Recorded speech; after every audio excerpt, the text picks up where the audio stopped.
And we're live here. Welcome back, everybody. We're going to talk college football national championship game and some NFL playoff early talk here with Ron Ace Sports. Excited to be back on here. Ron, it's been a while since we've chatted. How have you been? It's been great, really. It's a really enjoyable season networking with you, with others in the industry. Obviously, the weekly shows with Chris, just casual conversation, but talking football, talking process. A little rainy out in Los Angeles, California today as we wind down another exciting college season. So let's do it one more time, one more big game. I'm looking forward to the game tonight. Yeah, it's I always have fun chatting with you on these games, and as we talked about beforehand, it's always nice when you know the people well and they're good people, and you can just sit here and chat about a game and discuss it through. We got one more game to talk about, so let's have some fun, kind of breaking this one down a little bit, talking overall line thoughts and player props in general, things like that. I will say, Ron, I have to start by saying I'm a little bit upset that I'm not watching my Buckeyes tonight. Man, what a heartbreaking loss. Uh, Yeah. that was a tough way to lose. I feel like they had every chance and probably should have won that game. But Georgia comes back. Bennett definitely good in the fourth quarter. The Buckeyes didn't really get too many breaks late in that game, and Georgia took advantage. That's for sure. Georgia's a winning team. They've been here many times in the past. We got TCU as kind of the upstart team who has not been in this position, but TCU's kind of proven everybody wrong many times throughout the course of the season. I did want to mention that Ron has an article up at huntersportspicks.com with his thoughts on this game.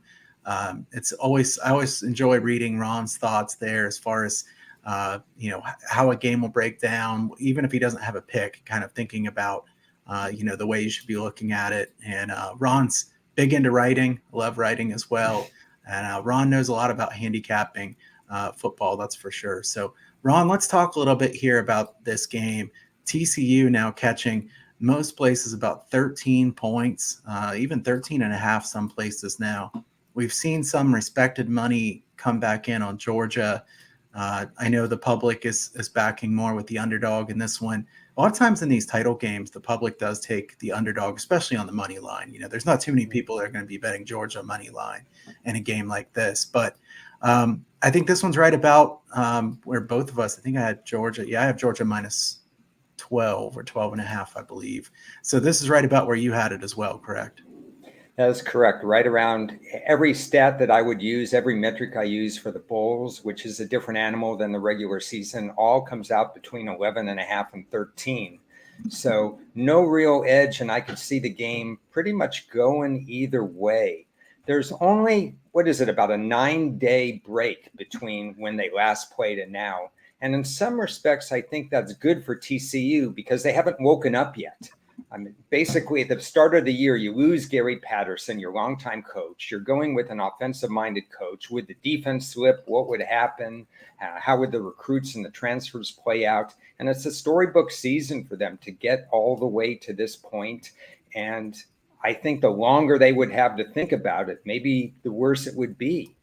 And for Georgia, they had their scare last year. If you remember, they lost to Alabama, then they came back. We talked about it. Then they came back with the revenge. Kind of the same thing almost happened last week when Ohio State, if Marvin Harrison plays a little bit longer in that game, we are talking about your Ohio State team instead of Georgia. That's their wake-up call. And there's certainly a path for a Georgia resounding victory in this game because I think Bennett threw for 398 yards last week.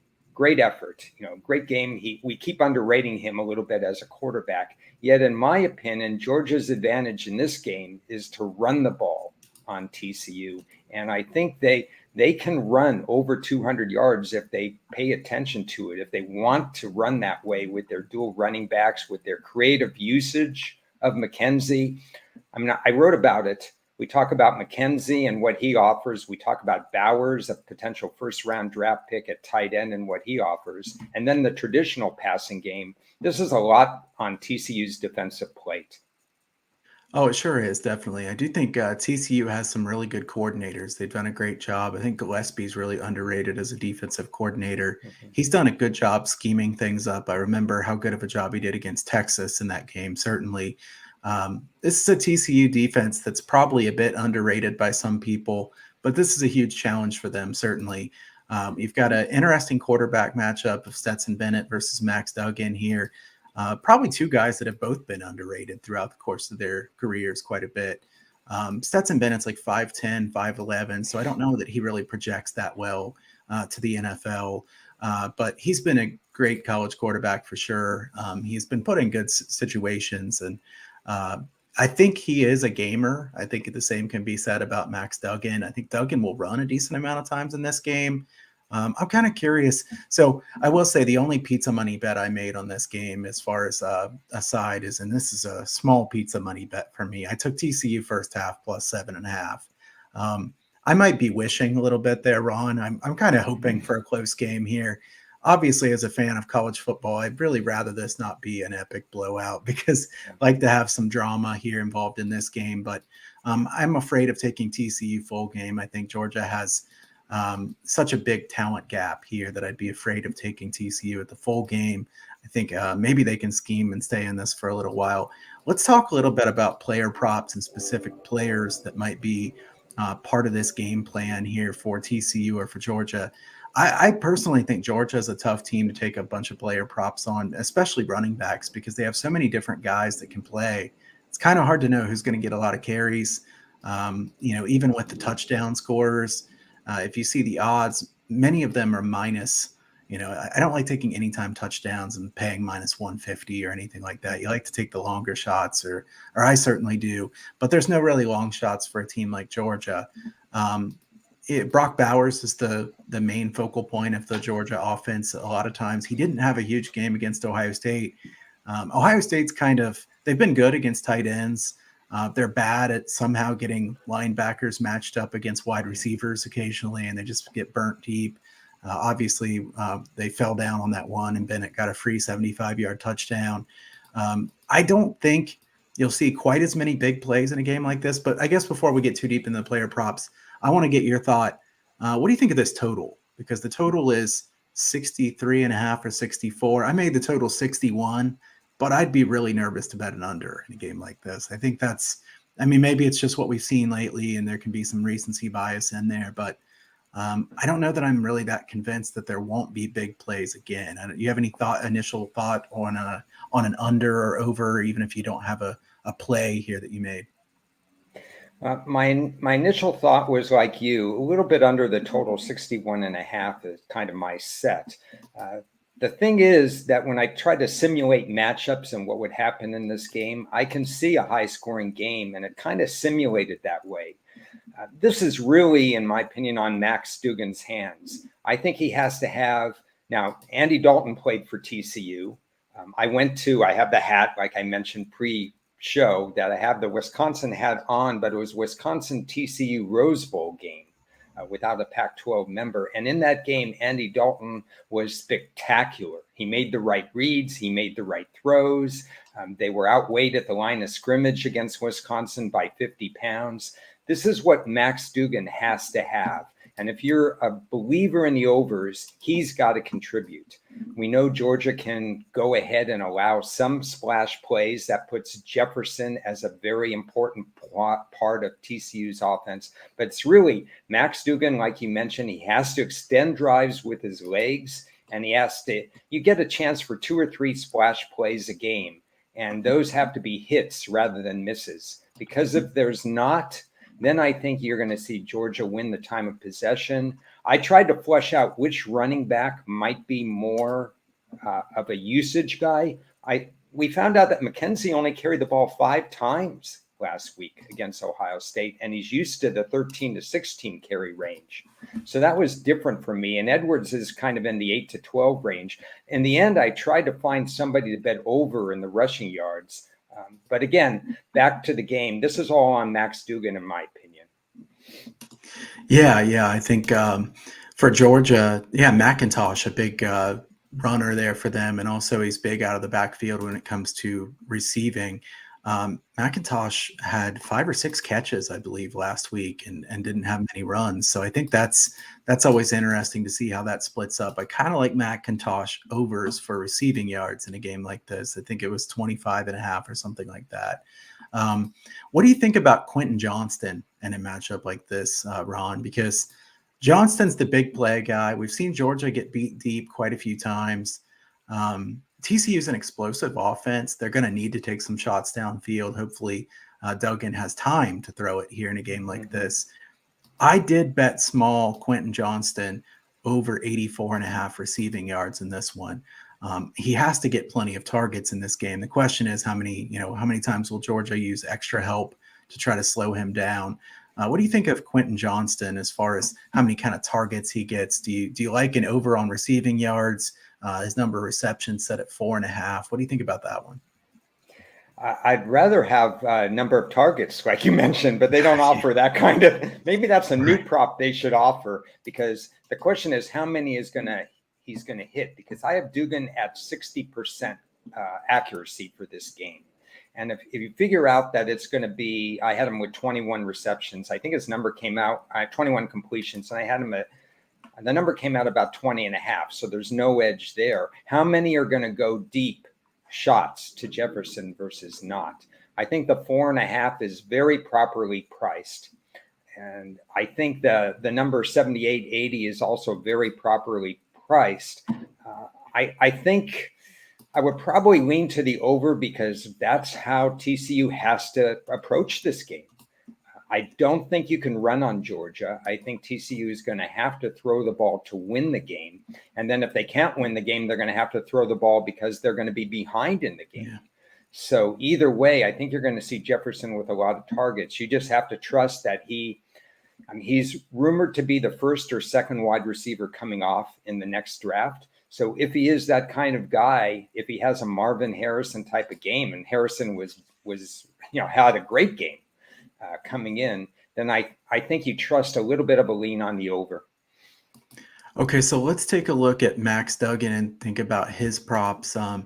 I see 28.5 to 30.5, even 31.5 on rushing yards for him. I think Duggan has to run a decent amount in a game like this, because they need Georgia to respect that he can do that. Duggan has 15 attempts in the last two games. In each of the last two games, 15 attempts. So I think the attempts will be there. Obviously, the tricky thing about betting a college player on a rushing total with a quarterback is they could lose a bunch of yards on a sack. I want to get your thoughts on what do you think about Duggan with his rushing totals in a game like this? Yeah, that's a very tricky thing, because it has to be part of the arsenal, the same way that Andy Dalton did that a dozen plus years ago. He has to be running on downs that are not traditional running downs in order to get to that 30 yards, even as high as 33 I saw earlier today. Georgia, we saw how many people were drafted from that defense and from that offense last year. They lost a ton of talent and seem to have reloaded. But the one area that they didn't reload as much on is pass pressure. Their sacks are somewhere around the 26 defensive sacks, not counting the Ohio State game. So in 13 games played, they were only getting 2 sacks a game, which is low by Georgia's standards. So that helps Duggan and his rushing total. If they do ramp up the pressure, if they do stop TCU's run, I'm a little cautious. I actually lean to the under in rushing yards, because I think if they're behind a little too much, this isn't a Big 12 type game where it's going to be close all the way, or potentially a blowout. If it's potentially a blowout, then he's going to be passing in obvious passing situations. Maybe Georgia gets that extra sack. So I'm not too keen on going over. I could see a path to it if they get off to that good first start and they keep it close in the first half. Okay, so I know you mentioned to me and that Brock Bowers over was a look that you liked, especially earlier on. I'm seeing in the range of 63.5 now to 65.5 receiving yards for Brock Bowers. First, what makes you like Bowers overs, and do you kind of still like it a little bit even at the current price? Okay. Yeah, I'm getting scared. And the reason I'm getting scared is because if I'm Georgia, I'm not featuring the pass as much as I need to or want to. I mean, he only had 2 catches against Ohio State. It was a different kind of a game. They got behind and so on. And I thought maybe he'd be used more. But TCU is vulnerable to tight ends. Michigan doesn't have the same tight end value as Brock Bowers, but they got through. Some of their bigger targets got through. So when I first made the play, which was at 61.5, I saw a matchup advantage for Bowers that I think Georgia could really exploit. So I'm comfortable with the play, but I'd like to balance that off with a running back somewhere along the way, just in case they do run for over 200 yards, which I think they can. I think if they target Bowers, he is going to be open. The question is, it's that weighing that balance factor. Is this a close game all the way, and Georgia has to, because TCU is living that dream world, or is this one where Georgia's just too experienced? And if that's the case, they do not necessarily need to throw to Brock Bowers as much as they need to. But I think he's going to be open, and I think he's going to be open a lot. I'd rather take him and the running backs in the run game and try to fade a wide receiver or two. Okay, so if you're looking to fade a wide receiver too, what do you think about fading Lad McConkey, a guy who's been injured here recently, didn't get too many targets here of late. Even his targets in the Buckeyes game were pretty much just screen passes right to the side. I see under 40.5, under 39.5 yards for him, under 3.5 receptions.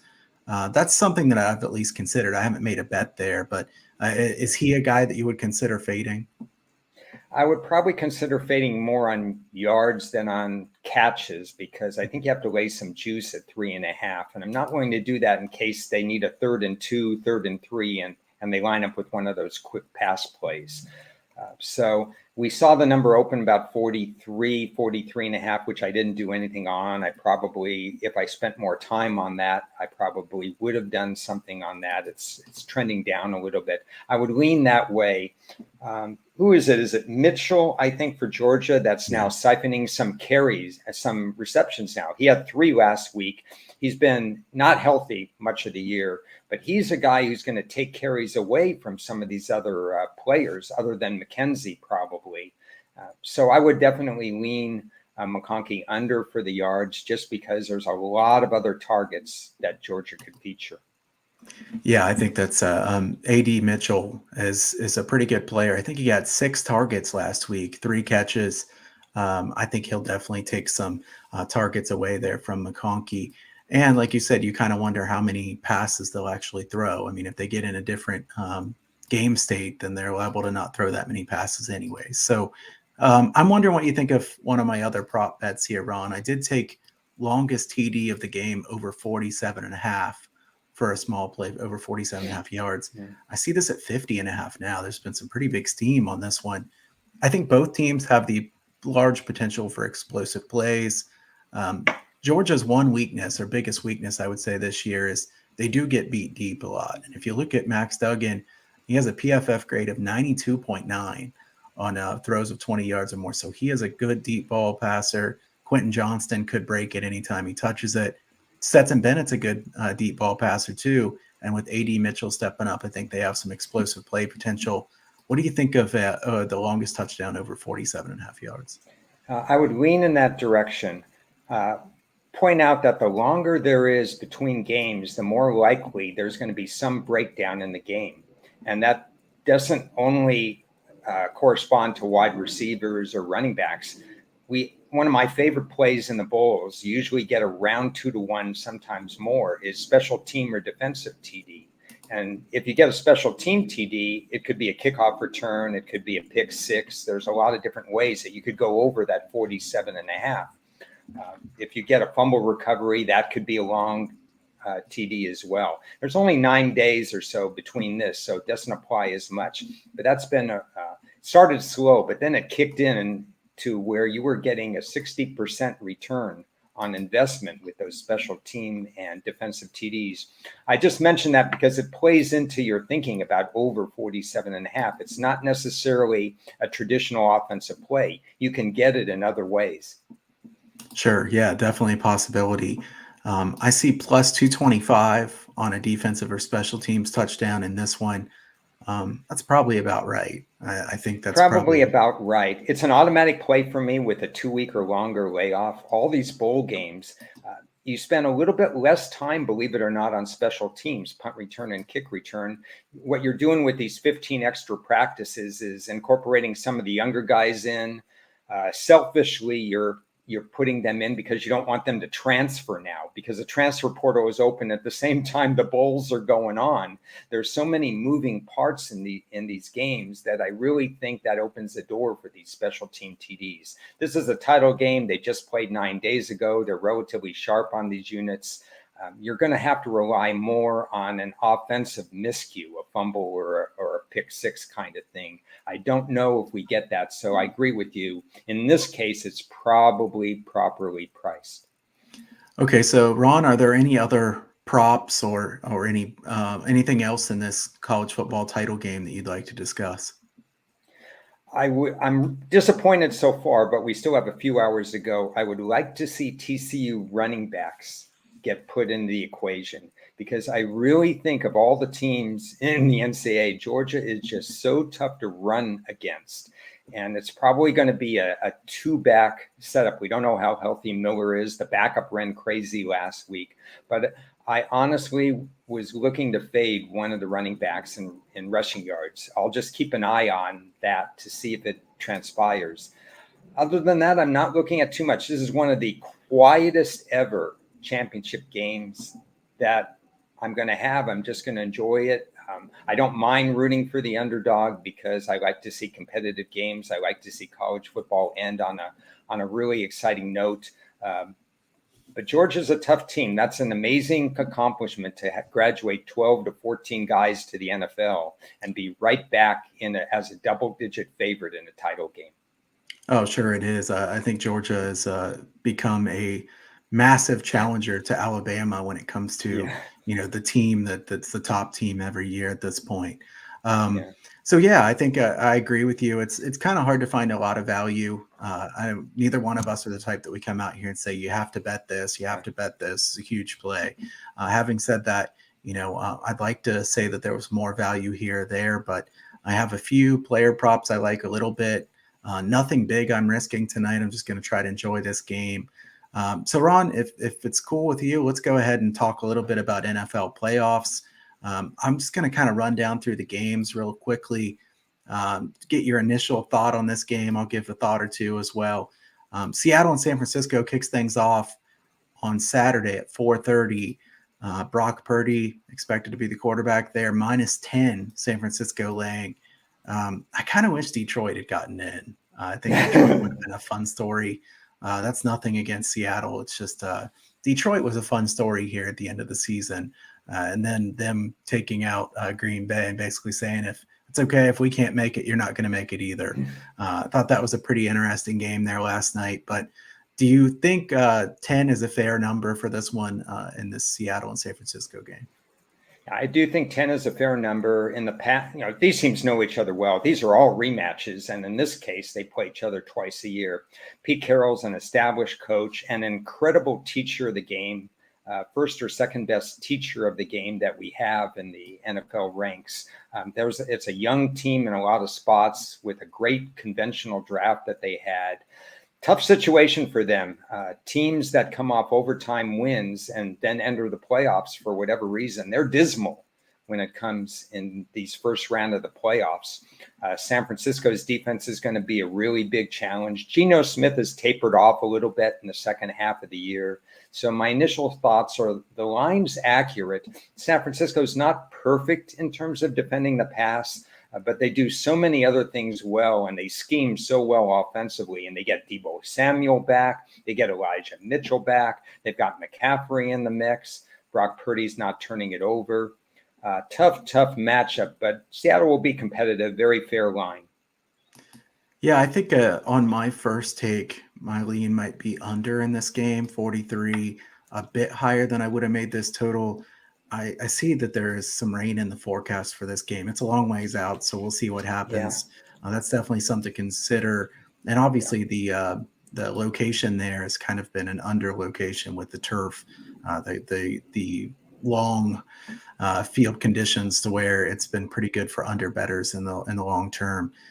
So yeah, I don't have any strong opinion on the side in that one. Purdy's played well. It's hard to go against what he's done, especially for being picked where he was in the NFL draft. And Geno Smith played amazing at the beginning of the year. He really hasn't been playing that well here to finish off the season. I think you could make an argument that Seattle was pretty fortunate to win yesterday against the Rams to even be in this situation. But like you said, Carroll's a good head coach. You would assume he'd have them ready to go. Let's take a look quickly at the Chargers and the Jaguars. I'm seeing Chargers -1 most places, 47.5 points, the total here on this one. Any initial thoughts on this game?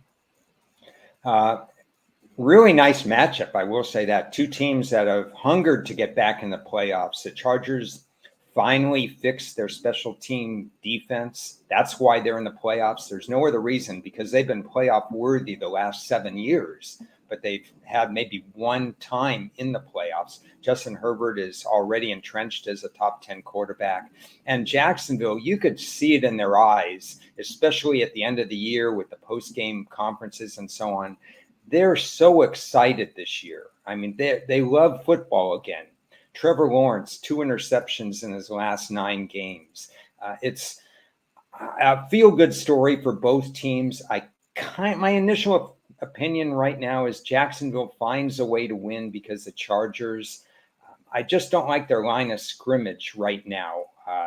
Especially if Bosa misses any time, then Mike Williams might miss time, and they played way too long last week. We've got some injury concerns for them. And the way Jacksonville is exercising run-pass balance and the confidence for Trevor Lawrence, my initial lean is with Jacksonville.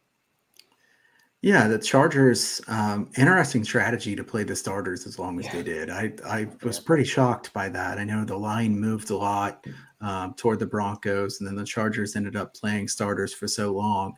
Got a couple guys hurt. Very questionable strategy. I know there's strong opinions on each side on Brandon Staley. Staley was pretty highly thought of. I'm going to try to stay a little bit neutral here on this one, but Staley is very aggressive at times, but can make some questionable decisions. I think Justin Herbert is probably a top 5 NFL quarterback at this point, right at least. About 5th or something like that. And then you've got Trevor Lawrence, who's played so much better here at the end of the season. The Jaguars really didn't play that well against the Titans, but I do think that line was a little bit big for Vrabel being a really good coach. The Titans are a feisty team to lay that many points against like Jacksonville was. Jacksonville got through it. Now, we see the line at what I think is a pretty fair price. The Chargers' pass defense has been really good here at the end of the season. They do have a good secondary. We'll see how their health is going into this game. I think this is one of the more fun matchups of the weekend. This is one that I really want to see here coming up on Saturday night. The first game on Sunday, the Dolphins and the Bills. I think this one's a tough one to have a strong opinion about, given the unknowns that we have. The total here is 43.5 with the spread. The Bills -10.5. First, Ron, -10.5 is probably a number that's kind of a hedge between whether Skylar Thompson's going to play here or if it's going to be Tua. I don't think if it was Tua, it would be as big as 10.5. I think if Skylar Thompson played, it would be bigger than 10.5. What are your thoughts on that? Yeah, and out of all that, I think Teddy Bridgewater might be the starter when all is said and done. Yeah, I don't think Tua suits up the rest of the year based on comments made by McDaniel. And it's just too many concussions or perceived concussions during the year that if we're really emphasizing player safety, you have to do the right thing. Miami's probably a year ahead of schedule, considering they revamped the entire offense. The defense had a couple players. I think they missed Byron Jones. Did he miss the entire season? So they haven't been at full strength. Their pass defense is nothing that's going to compete against Josh Allen in this particular game. If anything, this is going to be comfortable for Buffalo. The only caveat here is that, again, we have a matchup where Miami goes to Buffalo each and every year. So they played each other. They know each other. So from that standpoint, they're not going to be awed by the situation. They're happy to be in. They haven't been in for a while. Teams that haven't been in the playoffs for more than 3 years tend to do well covering the spread, which is kind of an interesting fact. They're excited to be in the playoffs. They play well, and then the bubble bursts. But in this case, it just looks to me that Buffalo, considering quarterback play for Miami, if they don't have the quarterback that can drive the ball down the field, and their run game is not as trustworthy as it needs to be, even though they've upgraded in that area, where do they get their points? Yeah, I think it's hard to see them scoring enough, and I think it's easy to see Buffalo scoring quite a few points in a game like this. So my initial thought would be laying the points. I'm not a big fan of laying 10 and a half Yeah. points in a playoff game, but that would be my lean in this game. We remember the game where Buffalo, I believe they hosted Miami when it was the snow game, or it was supposed to be snowy. And then it ended up being a pretty high scoring game. I had a good NFL season this year. I had the under in that game, which ended up being a loser. But there was a lot of offense. Then the show kind of, snow kind of showed up like in the fourth quarter. So it was a little bit late for the weather in that game. But I think both offenses look good there, but that was a healthier Miami offense. I think the total is probably about right, considering Bridgewater is certainly a safer quarterback. He plays it safe more, doesn't take as many shots. I think Buffalo will score quite a few in this game. So that would be my initial lean. So Giants, Vikings, 4:30 on Sunday afternoon. The Vikings laying 3 points, a total of 48 and a half at most books. Ron, I think this is a tough one. I don't want to bet the Vikings laying points because I know the Vikings aren't that good, but do I really want to bet the Giants getting only 3 points? I don't know. I'm curious to see your thoughts on this one because this is one in my mind that I could twist every which way and I could make an argument for either side, but I don't know which I really like. Going into the show, Kyle, I wish, I could say, Kyle, I've got two really good, strong opinions here, but the matchups don't lend themselves that way. These are the two teams in the league that have power ratings that really do not belong in the playoffs, and they're playing each other. Yeah. I mean, Minnesota was smoke and mirrors. They're kind of like the Eagles last year. The Eagles, remember, they got into the playoffs, but they didn't beat a team with a winning record. And every time Minnesota's played a team with a winning record, it's like they can't win. Not only can't they win, but they're losing by double digits. They had practically a flat turnover ratio, which is crazy given their record, but they won all the close games, including this one when they kicked a 61-yard field goal to win this game by 3 points. The Giants are so well coached this year. There's not that much different from last year to this year personnel wise. The difference is the GM and the head coach. And they had no business even being within an area code of Philadelphia last week. You knew they were resting their starters. They did the smart thing. And lo and behold, they almost had a chance to pull off a game where Philadelphia needed it a lot more than the New York Giants. So it's a tough game to handicap. I think Minnesota has the better talent. Do I trust Minnesota? Not really. Do I think there's going to be a lot of sacks in this game? Yes. Early prop warning that if you see a 4.5 on sacks, start moving on it, because these teams are very vulnerable. Minnesota's pass rush is really, really good. The Giants' offensive line isn't there yet. They need another draft to get that better. The Giants have ramped up their own pass rush recently, which is good news for Giant fans. Competitive game, but I think it's going to be a lot. I might kind of look for the overs. I don't know. You're the over-under guy. What do you think in terms of where the total is set? And I know it's early in the week, so I haven't looked at it. You probably haven't looked at it either. But do the matchups at all favor some overs? Yeah, I bet the over the first time these two played in the regular season. That one did win. I was hoping this would be lower based on it being a playoff game. Usually the playoff totals are a little bit lower. It comes out 48, 48 and a half. I got to look at this one a little bit more. I don't want to bet an under. I know that. It's either over or pass. I think in a game like this, both teams can have some success. The Giants lack offensive weapons at wide receiver. That really hurts them quite a bit. To have a bad offensive line and no better receivers than they have, they really need Barkley to have a big game, certainly. The Vikings defense is more than capable of giving up big plays. The Vikings defense really weak for a team with that kind of record. And the Giants defensively, not a bad defense, but the Vikings certainly have plenty of weapons on offense. And I think Kirk Cousins, I mean, you get so strong of opinions on each side. Kirk Cousins is terrible. Kirk Cousins is good. The truth lies in the middle somewhere there. He's certainly a capable NFL quarterback. and gives them a quarterback edge. If I could get 3.5 points, I'd probably lean to the Giants here. But at the same time, if you had 2.5 on the Vikings, I could see taking 2.5. So I really think 3 is a fair price. I think it'll probably stay at 3 would be my guess as far as this line as we move forward. The next game is one that's certainly one I'm excited about, the Ravens and the Bengals. The Bengals laying 6.5 points, a total of 43.5. To me, it looks like this line is edged up based on the Lamar Jackson news. Like, it's still unknown whether he'll play in this game or if it'll be Huntley. I think if Lamar Jackson plays, this line would be 4, something like that. But Lamar Jackson's been out for a long time. So are you going to get peak Lamar Jackson even if he comes back? The Bengals have been playing really good football, certainly. Burrow's an excellent quarterback. The Bengals defense is underrated. Anarumo is a very good defensive coordinator. I think as a Bengals fan, they made the run last year when they weren't quite as good a team. I think they're a better team now than they were last year. That doesn't mean I think they'll get to the Super Bowl again, but I do think they're a more complete, better team than they were last year. These two teams just played yesterday, which makes this a super interesting matchup. There were a lot of chippy plays in that game. Teams really, really don't like each other very much. Now they go turn around and play again the next week in a first-round playoff game. What are your initial thoughts on this one? Well, there's a lot to unpack in this game. First of all, let's get this out of the way. Zach Taylor can coach. We all had him fired about 1.5 years ago, and he's done nothing wrong. In fact, teams that have lost the Super Bowl the next year tend not even to make the playoffs. This team has improved by leaps and bounds in a number of different areas as the season progressed.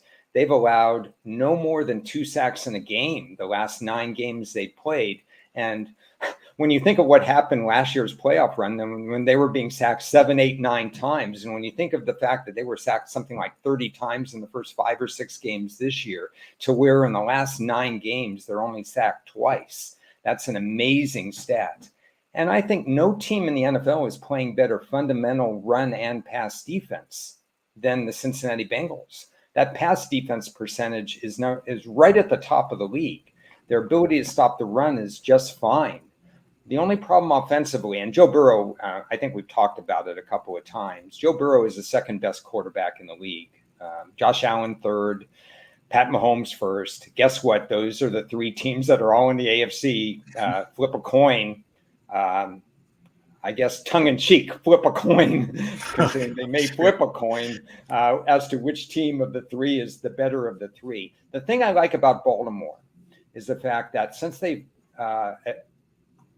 signed Roquan Smith, they're very tough now fundamentally against the run. So they're going to make Cincinnati, as we saw a little bit last week, they're going to make Cincinnati very one-dimensional. And this game probably hinges on Joe Burrow. Is he going to be a little bit off target? Are they going to force some interceptions? Because Baltimore's always been a deep team because they're Ozzie Newsome and his successor, they've drafted so very well. So they have a lot of bodies. They play fundamentally sound defense most of the time, occasionally too many blitzes. Tough task, but Joe Burrow's probably up for it. Good thing that they got that game out of their way, because I was emotional against Buffalo. They got that one other game. Now they're playing. I'd like to see Cincinnati win only because it's just been a great story. For Cincinnati being so good for over a year, and Joe Burrow's a guy to root for. The team's finally a team to root for. Baltimore's always a tough out. It's a physical game when you play against Baltimore. Good game. Yeah, I mean, I would like to see the Bengals win for many reasons, being a Bengals fan, but I do think Baltimore's always a tricky matchup. They're a well-coached team. Roquan Smith, you're right, has added a lot to this defense. I think yesterday's game, you can't really go much off of it at all. The Ravens sat out a bunch of guys. The Bengals were very vanilla on offense. I thought it looked like they were just trying to play out the string there. And I would expect points from the Bengals in this game. The question is, how many will they give up? The total 43.5. I think 6.5 is a tough line to lay that many points with the Bengals.